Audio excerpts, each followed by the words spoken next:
हरे कृष्णा। संजय जी आगे कहते हैं, महाराज, अर्जुन के भय से घुड़सवार घोड़ों और हाथी सवार हाथियों को छोड़कर सब और भाग चले।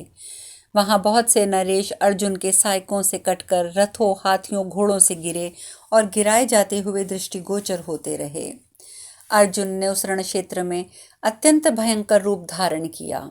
उन्होंने अपने उग्र बाणों द्वारा योद्धाओं के ऊपर उठी हुई भुजाओं को उनके गदा खड्ग प्रास तुणीर धनुष बाण अंकुश और ध्वजा पताका आदि शोभा पा रहे थे सबको काट गिराया।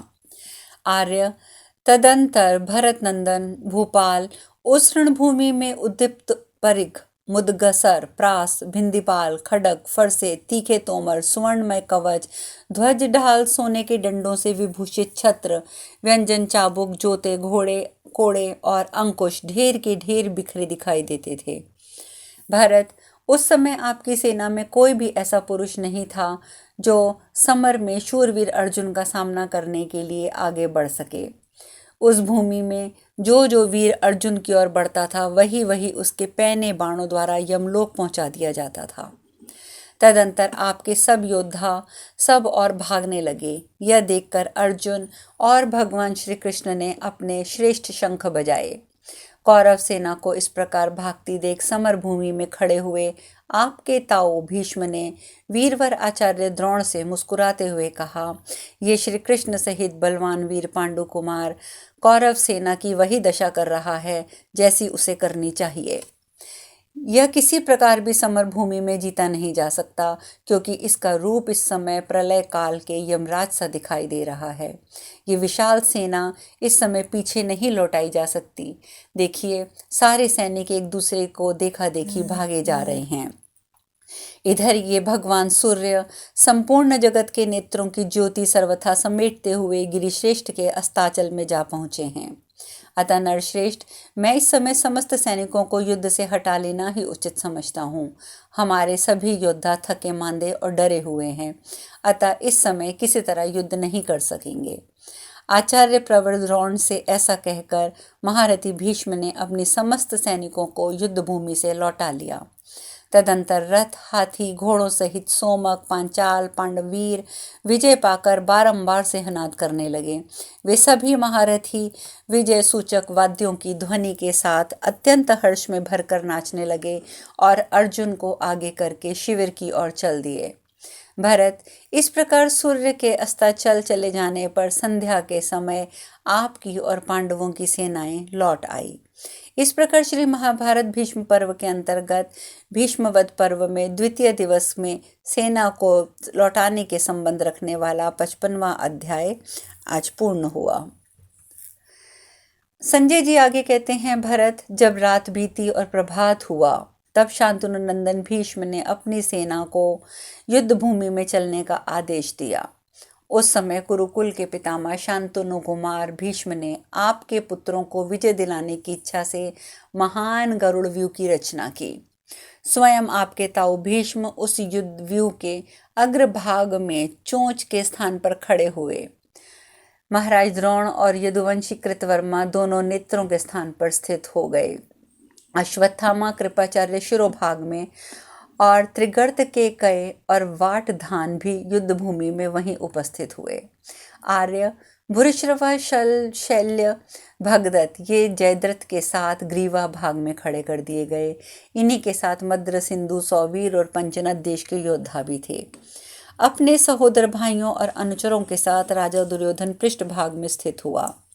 महाराज अवंती देश के राजकुमार विंद और अनुविंद तथा कंबोज शक और शूर देश के सेन देश के योद्धा उस महाव्यूह में पुच्छ भाग में खड़े हुए। मगध और कलिंग देश के योद्धा दास कणों के साथ कवच धारण करके व्यूह के दाएं पंख में स्थान में स्थापित हुए। कारुष विकुंज मुंड और कुंडिव्रश आदि योद्धा राजा वृहद बल के साथ बाएं पंख के स्थान पर खड़े हुए। शत्रुओं का संताप करने वाले सव्यसाची अर्जुन ने कौरव सेना की वह व्यूह रचना देखकर युद्ध भूमि में उनका सामना करने के लिए धृष्टद्युम्न के साथ लेकर अपनी सेना का अत्यंत भयंकर अर्धचंद्राकार व्यूह बनाया। उसके दक्षिण शिखर पर भीमसेन सुशोभित हुए। उनके साथ नाना प्रकार के शस्त्र समुदायों से संपन्न विभिन्न देशों के नरेश भी थे। भीमसेन के पीछे ही राजा विराट और महारथी द्रुपद खड़े थे।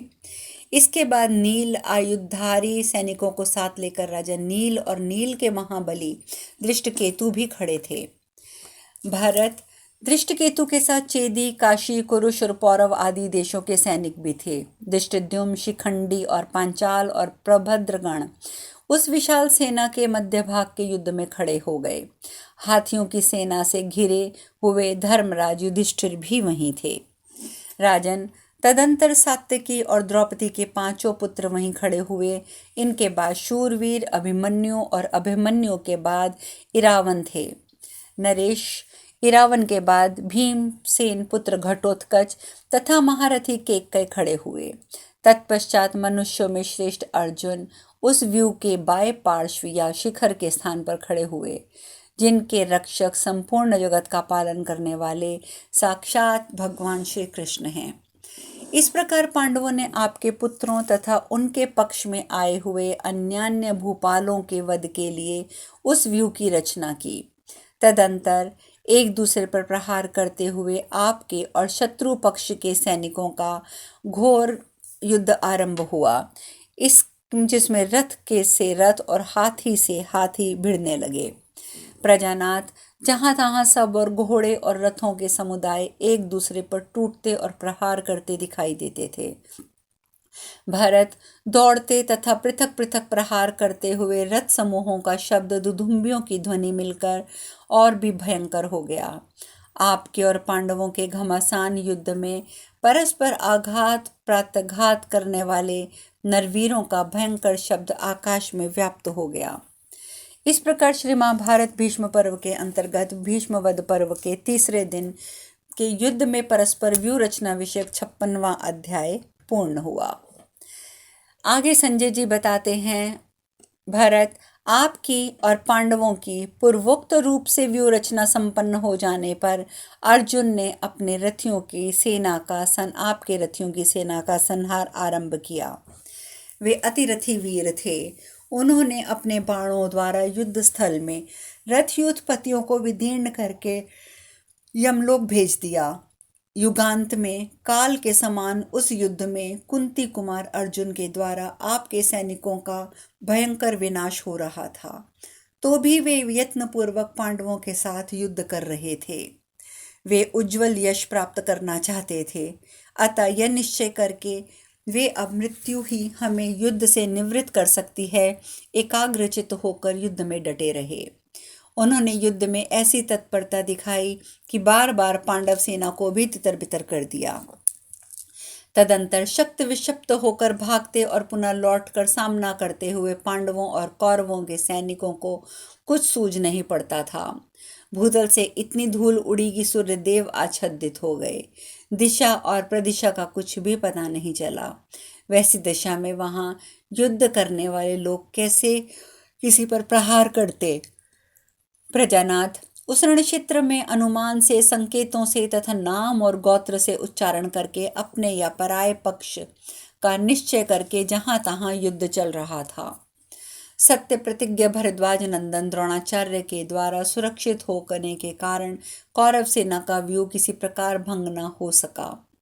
इस तरह सव्यसाची अर्जुन और भीम से सुरक्षित पांडवों के महाव्यूह का भी भेदन न हो सका। वहां सेना के अग्रभाग में भी निकलकर व्यू छोड़कर वीर सैनिक युद्ध करने लगे। राजन, दोनों सेनाओं के रथ और हाथी आपस में परस्पर भिड़ गए। उस महासमर में घुड़सवारों को चमकीले सृष्टियों और प्रसादों द्वारा मार गिराते। वह संग्राम भूमि अत्यंत भयंकर हो रही थी। स्वर्ण भूषित बाणों की वर्षा होती जा रही थी। आपके और पांडव पक्ष के हाथी सवार अपने से भिड़े हुए विपक्षी हाथी सवारों को सब ओर से नाराज बाण तोमरों से मार्ग से धाराशाही कर रहे थे। कोई योद्धा रण क्षेत्र में उछलकर बड़े बड़े हाथियों पर चढ़ जाता और विपक्षी द्वारा योद्धों के केशों को पकड़ के उनका सर काट लेता। बहुत से वीर युद्ध स्थल में हाथियों के दांतों के अग्रभाग से अपने हृदय को विदीर्ण हो जाने के कारण सब और लंबी लंबी सांस खींचते हुए मुख से रक्त का वमन कर रहे थे। कोई रण विशारद वीर हाथी के दांतों के पर खड़ा होकर युद्ध कर रहा था। इतने में ही गज शिक्षा और अस्त्र विद्या के ज्ञाता किसी विपक्षी योद्धा ने उसके ऊपर शक्ति चला दी। उस शक्ति के आघात से वक्षस्थल विदीर्ण हो जाने के कारण वह मरणोन्मुख वीर वहीं कांपने लगा। हर्ष और उल्लास से भरकर एक दूसरे को के अपराध करने वाले पैदल समूह विपक्ष के पैदल सैनिकों को भिंदीपाल और फरसों से मार मार के रणभूमि में गिराया जाने लगा। उस समर भूमि में कोई रथी किसी गजयूथ पति से भिड़ जाता, सवार और तथा हाथी दोनों को मार गिराता। इस प्रकार गजारोही भी रथियों में श्रेष्ठ वीरों का वध कर देते थे। भरतश्रेष्ठ उस संग्राम में घुड़सवार रथी को और रथी घुड़सवार को प्रास द्वारा मारकर धराशायी कर देते थे। दोनों ही सेनाओं में पैदल वीर रथी योद्धा पैदल वीरों को अपने तीखे अस्त्र शस्त्रों द्वारा रणभूमि में मार गिरा रहे थे। हाथी सवार घुड़सवारों को और घुड़सवार हाथी सवारों को युद्ध स्थल में गिरा रहे थे। उस रण क्षेत्र में जहां तहां गजारोहियों द्वारा गिराए हुए पैदल और पैदलों द्वारा गिराए हुए हाथी सवार दृष्टिगोचर हो रहे थे।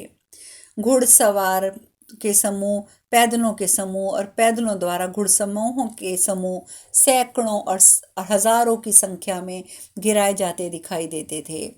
भरतश्रेष्ठ वहां इधर उधर गिरे हुए ध्वज, धनुष, तोमर, प्रास, पंख, स्वर्णमय पंख वाले बाण, शूल, गद्दी, बहुमूल्य कंबलों द्वारा आच्छादित हुई वहां की भूमि भांति भांति के पुष्पहारों से विचित्र हुई जान पड़ती थी। उस महासमर में मनुष्यों, घोड़ों और हाथियों की लाशें पड़ी हुई थी। मांस और रक्त की कीचड़ जम गई थी। वहां की भूमि में जाना असंभव हो गया था। जनेश्वर रणभूमि में बहे हुए रक्त से खींचकर धरती की धूल बैठ गई और सारी दिशाएं साफ हो गईं। उस समय जगत के विनाश को सूचित करने वाले असंख्य कम्बंद चारों ओर उठने लगे। उस अत्यंत दारुण और महाभयंकर युद्ध में रथी योद्धा चारों ओर दौड़ते हुए दिखाई देते थे। तदंतर भीष्म, द्रोण, सिंधुराज, जयद्रथ, पुरुमित्र, जय, भोज, शल्य और शकुनी ये सिंहतुल्य महापराक्रमी दृढ़ दुर्जय वीर पांडवों की सेना को बारंबार भंग करने लगे। तदंतर इसी प्रकार भीमसेन, राक्षस घटोत्कच, सात्यकी, चेकिस्तान तथा द्रौपदी के 5 पुत्र ये सब मिलकर जैसे देवता दानवों को खदेड़ते हैं, उसी प्रकार समस्त राजाओं सहित आपके पुत्रों और सैनिकों को रणभूमि से भगाने लगे। संग्राम भूमि में एक दूसरे को मारते हुए श्रेष्ठ क्षत्रिय वीर रक्त रंजित होकर भयानक रूपधारी दानवों के साथ सुशोभित होने लगे। दोनों सेनाओं के वीर शत्रुओं को जीतकर आकाश में फैले हुए विशाल ग्रहों के समान दिखाई देते थे। तदंतर आपका पुत्र दुर्योधन सहस्त्रों रथियों के साथ पांडव वंशी राक्षस घटोत्कच के साथ युद्ध करने वहां आया। इसी प्रकार विशाल सेना के साथ समस्त पांडव भी युद्ध के लिए तैयार खड़े थे। शत्रुघ्न, द्रोणाचार्य और भीष्म से भिड़ने के लिए आगे बढ़ने लगे। क्रोध में भरे हुए किरीटधारी अर्जुन सब और खड़े हुए श्रेष्ठ राजाओं का सामना करने के लिए चल दिए। अभिमन्यु और सात्यकी ने शकुनी की सेना पर आक्रमण किया। इस प्रकार युद्ध में विजय चाहने वाले आपके और पांडवों के सैनिकों में पुनः रोमांचकारी संग्राम छिड़ गया। इस प्रकार श्री महाभारत भीष्म पर्व के अंतर्गत भीष्मवध पर्व में युद्ध संबंधी तीसरे दिन का घमासान युद्ध विषयक 97वां अध्याय पूर्ण हुआ। संजय ने कहा आगे, राजन, तदंतर वे समस्त भूपाल समर भूमि में अर्जुन को देखते ही कुपित हो उठे और उन्होंने अनेक सहस्त्र रथियों के साथ सब ओर से उन्हें घेर लिया। भरत नंदन उन राजाओं के रथ समूह द्वारा अर्जुन को सब ओर से वेशिष्ट करके उनके ऊपर अनेक सहस्त्र बाणों से वर्षा आरंभ की। वे क्रोध में भरकर युद्ध में अर्जुन के रथ पर चमचमाती हुई शक्ति, दुसह, गदा, परिध, फ्रास, फरसे, मुदगल और मूसल आदि शस्त्र शास्त्रों की वर्षा करने लगे। शलभों की श्रेणी के समान अस्त्र शस्त्रों की वह वर्षा को अर्जुन ने स्वर्ण भूषित बाणों से सब ओर से रोक दिया। राजेंद्र, अर्जुन की वह अलौकिक फुर्ती देखकर देवता, दानव, गंधर्व, पिशाच, नाग और राक्षस सभी साधु साधु कहकर उनकी प्रशंसा करने लगे। इधर विशाल सेना से घिरे हुए सात्यकी अभिमन्यु ने समर भूमि में सुबल के पुत्रों सहित गंधार देशीय शूरवीरों पर आक्रमण कर दिया। वहां जाते ही क्रोध में भरे हुए सुबल पुत्रों ने युद्ध स्थल में नाना प्रकार के अस्त्र शस्त्रों द्वारा सात्यकी के श्रेष्ठ रथ को रोष पूर्वक तिल तिल करके काट डाला। तब शत्रुओं को संताप देने वाले सात्यकी उस समय छिड़े हुए भयंकर संग्राम में अपने टूटे हुए रथ को त्याग कर तुरंत ही अभिमन्यु के रथ पर जा बैठे। फिर एक ही रथ पर बैठकर वे दोनों वीर झुकी हुई गांठ वाले पैने बाणों से तुरंत ही सुबल पुत्र शकुनी की सेना का संहार करने लगे। इस प्रकार एक ओर से आकर युद्ध के लिए सदा उद्यत रहने वाले द्रोणाचार्य और भीष्म ने कंक पक्षी पंखों से युक्त बाणों द्वारा धर्मराज युधिष्ठिर की सेना का विनाश आरंभ कर दिया। तब धर्मराज पुत्र युधिष्ठिर तथा माद्री कुमार पांडुनंदन नकुल और सहदेव ने समस्त सेनाओं के देखते देखते द्रोणाचार्य की सेना पर आक्रमण कर दिया। जैसे पूर्व काल में अत्यंत भयंकर देवासुर संग्राम हुआ था, उसी प्रकार वहां केवल भयानक रोमांचकारी युद्ध हो रहा था। दूसरी ओर भीमसेन ने और घटोत्कच ने महान पराक्रम का परिचय देते हुए दुर्योधन की विशाल वाहिनी को खदेड़ना आरंभ किया। उस समय दुर्योधन ने सामने आकर उन दोनों को रोक लिया। भरत, वहां हमने हिडम्बा पुत्र घटोत्कच का अद्भुत पराक्रम देखा। वर्ण क्षेत्र में पिता से भी बढ़कर पुरुषार्थ प्रकट करता हुआ युद्ध कर रहा था। क्रोध में भरे हुए पांडुनंदन भीमसेन ने हंसते हुए एक ही बाण मारकर दुर्योधन की बिछाती बेध डाली। तब उस बाण के गहरे आघात से पीड़ित हो दुर्योधन रथ की बैठक में बैठ गया, उसे मूर्छा आ गई। शेष कथा कल। हरे कृष्णा।